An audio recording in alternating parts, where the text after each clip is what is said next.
Hello everyone. I am about to land at Rio at SBGL. This is the end of the second leg of the Around the World CircumPolar style trip. This is my third attempt getting here. Had issues the first time. I ran out of fuel because of heavy winds and crashed over the ocean. And the second time my system crashed for no apparent reason. But this time I am about to intercept a glide slope for ILS on runway 28.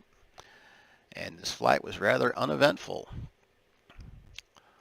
My fuel is at 3% remaining, which is pretty good considering I was maxing speed out on this entire flight as best I could within fuel constraints. Coming into Rio, it's very important to look at the star charts because there are hills all around it, and if you don't pay attention to what you're doing, you're going to crash into a hill very, very easily. I followed the Porto arrival, and it worked out nicely. And there we are picking up the glide slope. Thank goodness. So now I can just watch until I get close and have to turn off autopilot and flare and that kind of stuff. But this should be a nice smooth landing, assuming it lines up properly. Because I've had issues sometimes with ILS on Southern Hemisphere runways where it won't center. It'll be slightly off to the right. We'll see what happens here.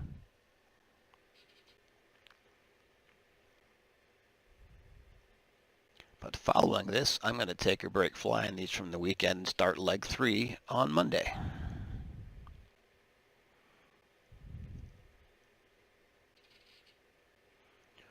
And I will show the takeoff as usual.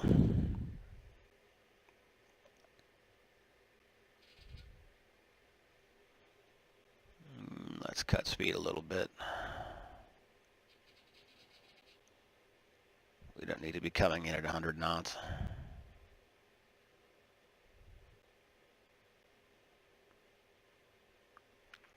And one thing that happened during this flight, when my ground speed got around 196 to just above 196, the airframe would start shaking.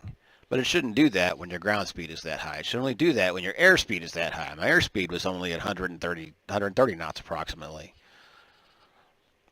So something's going on with the way A2A is working with this aircraft. It didn't do that before, but per a post from one of the guys on the DTG forum, the AccuFeel stuff wasn't in the aircraft's config out before, and it's in there now.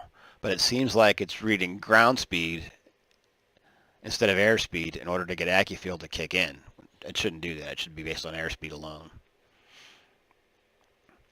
Because you should be able to fly 190 knots airspeed and have a 240 knot ground speed when you're up at 21,000 feet, but won't work if A2A is going to do that. So I'm going to turn it off for the next flight, simply because it's not working right.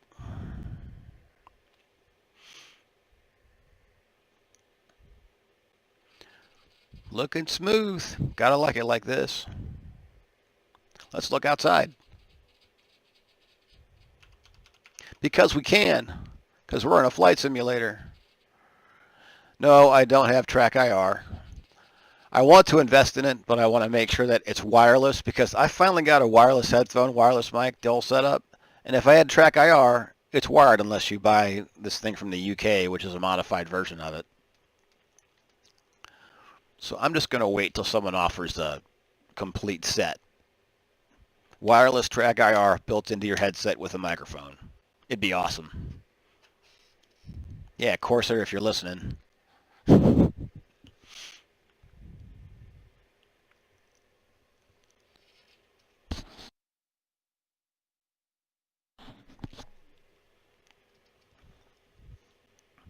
Finally, I'm getting to the end of leg 2. Finally. Yay. It only took 3.5 days. Yay.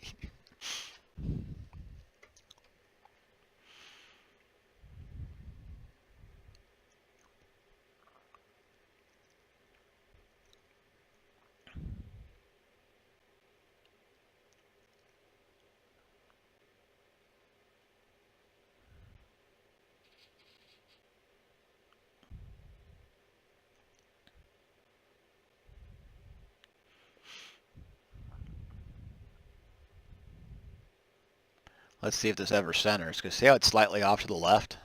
This is exactly what I'm talking about. ILS in the southern hemisphere doesn't like to line up properly. I have no idea why.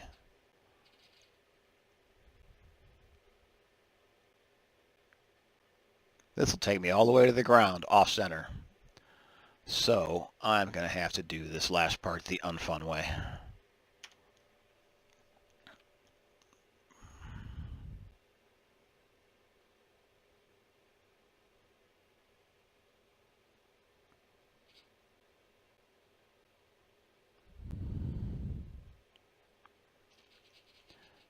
There we go. Nice and smooth.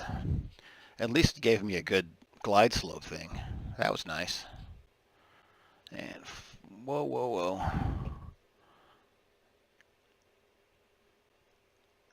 Flare.